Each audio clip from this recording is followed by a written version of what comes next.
Hi అండి, నమస్తే, welcome back. ఈరోజు వీడియోలో వెజ్ దమ్ బిర్యానీ చేస్తున్నా. నాన్ వెజ్ తినే వాళ్ళైతే ఎప్పుడు చికెన్, మటన్ వీటితోనే బిర్యానీ చేస్తూ ఉంటాం. వెజిటేబుల్స్ అన్నీ ఉన్నప్పుడు ఒకసారి వెజ్ దమ్ బిర్యానీ ట్రై చేయండి. టేస్ట్ అయితే నాన్ వెజ్ బిర్యానీస్తో సమానంగా పోటీ ఇస్తుంది. సైడ్ డిష్కి కర్రీ ఏం లేకపోయినా రైతాతో అయినా సర్వ్ చేసుకోవచ్చు. ఎలా చేయాలో చూసేయండి. బిర్యానీ అంటేనే బాస్మతి రైస్తోనే టేస్ట్ బాగుంటుంది. నార్మల్ రైస్తో కూడా చేసుకోవచ్చు. నేనైతే ఎప్పుడు బాస్మతి రైసే ప్రిఫర్ చేస్తాను. 2 గ్లాసెస్ వరకు బాస్మతి రైస్ తీసుకున్నా. 2-3 సార్లు క్లీన్ చేసుకొని ఒక అరగంట సేపు నానబెట్టుకోవాలి. 2 గ్లాసెస్ బాస్మతి రైస్ అంటే 1/2 kg కన్నా కొంచెం ఎక్కువ తీసుకున్నా. ఇప్పుడు నేను తీసుకునే వెజ్జెస్ అన్ని రైస్ కన్నా కొద్దిగా ఎక్కువే తీసుకోవాలి. అంటే 1 kg కన్నా తక్కువ, లేకపోతే 1 kg అలా. ఇందులోకి potato, beans, cauliflower, capsicum, carrot ఇవన్నీ ఇలా కట్ చేసుకొని పెట్టుకున్నా. ఇవన్నీ క్లీన్ చేసుకోవడానికి నీళ్ళని ఇలా మరిగించుకొని కొద్దిగా పసుపు వేసుకొని స్టవ్ ఆఫ్ చేసి కట్ చేసి పెట్టుకున్న వెజిటేబుల్స్ అన్ని ఈ వాటర్ లో వేసుకొని జస్ట్ 1 minute అలా ఉంచి స్ట్రైనర్ హెల్ప్ తో ఈ వెజ్జెస్ అన్ని ఒక మిక్సింగ్ బౌల్ లోకి తీసుకోవాలి. నార్మల్ వాటర్ తో క్లీన్ చేసుకున్నా పర్లేదు, కానీ కాలీఫ్లవర్ కూడా ఉంది, అన్ని ఒకసారి ఇలా క్లీన్ చేసేస్తే బెటర్ అని చెప్పి ఇలా చేశాను. ఇలా అన్ని ఒక మిక్సింగ్ బౌల్ లోకి వేసుకున్నాక ఇప్పుడు ఫ్రెష్ గా చేసి పెట్టుకున్న అల్లం వెల్లుల్లి పేస్ట్ 2 స్పూన్స్. బిర్యానీ ఎప్పుడు చేసినా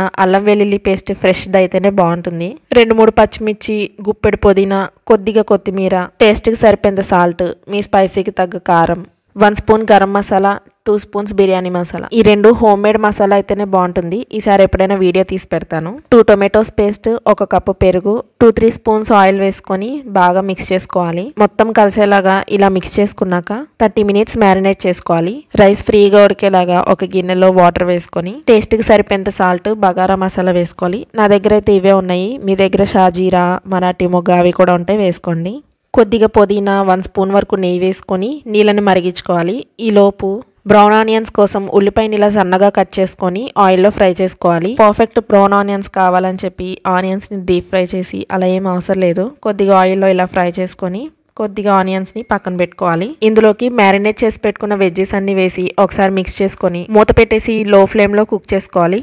ఈ లోపు వాటర్ కూడా మరుగుతూ ఉంటాయి. ఈ వాటర్ లో కూడా ముందే సోక్ చేసి పెట్టుకున్న బాస్మతి రైస్ వేసుకొని కుక్ చేసుకోవాలి. ఈ వెజ్ దమ్ బిర్యానీకి 90% కుక్ అవ్వాలి రైస్. ఒక పక్క రైస్, ఇంకో పక్క కర్రీ, రెండు చూసుకుంటూ మేనేజ్ చేసుకుంటూ చేయాలి. రైస్ సోక్ చేసాం కాబట్టి ఫాస్ట్ గా కుక్ అయిపోతుంది. చూసుకుంటూ ఉండండి. రైస్ కూడా 90% కుక్ అవ్వగానే స్ట్రైనర్ హెల్ప్ తో వేరే బౌల్ లోకి సెపరేట్ చేసుకోవాలి. వెజ్జెస్ కూడా 90% కుక్ అవ్వాలి. కుక్ అయ్యే లేదో చెక్ చేసుకొని దీని మీద ముందే కుక్ చేసి పెట్టుకున్న బాస్మతి రైస్ వేసుకొని మొత్తం ఇలా స్ప్రెడ్ చేసుకోవాలి ఈవెన్ గా. ఇలా స్ప్రెడ్ చేసుకున్న రైస్ మీద పుదీనా, కొత్తిమీర, బ్రౌన్ ఆనియన్స్, మీకు ఇష్టం ఉంటే ఫుడ్ కలర్ కూడా వేసుకోండి. నేనైతే వేయలేదు. అది వేస్తే ఇంకా కలర్ఫుల్ గా వచ్చేదేమో బిర్యానీ.